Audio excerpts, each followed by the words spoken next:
And tonight, the National Transportation Safety Board released its preliminary report on Dan Arrotta's deadly plane crash in Montana last month.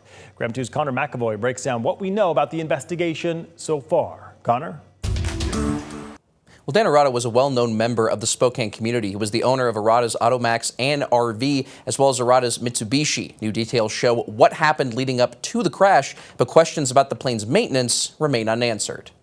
1 month after Dan Arrotta died piloting his private plane from Spokane to Lincoln, Montana to visit his family, new details are emerging. Tonight, the National Transportation Safety Board released a preliminary report about the crash. Arrotta was flying in a Cirrus aircraft, a plane aviation consultant Scott Hamilton says has a good reputation.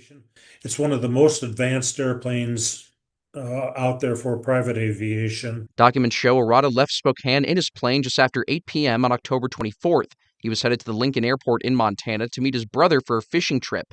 It's a flight that documents show he'd never made before. He had never been there before. He was going in after dark, into a terrain area that he's not familiar with. Data analysis revealed the plane aborted its landing when approaching the runway. Arrotta got a warning he was too close to the ground and tried to speed up power and turn the plane. But documents show at that point, the plane was no longer able to sustain flight. He crashed in a wooded area less than 4,000 feet away from the runway. Hamilton says while the report reveals new information, it doesn't answer a big question. It sounds in the preliminary report like there was not a power failure, but we still don't understand why the airplane was so slow when it was doing that missed approach. Hamilton says other information, including an autopsy, toxicology test, and plane maintenance, will likely be released when the investigation is complete.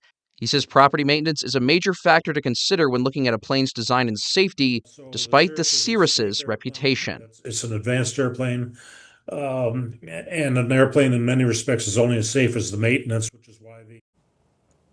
Now, to reiterate, this is preliminary information that NTSB says is subject to change as the investigation continues. Hamilton estimates it could be more than a year before a final report is released. Connor McAvoy, KREM 2 News.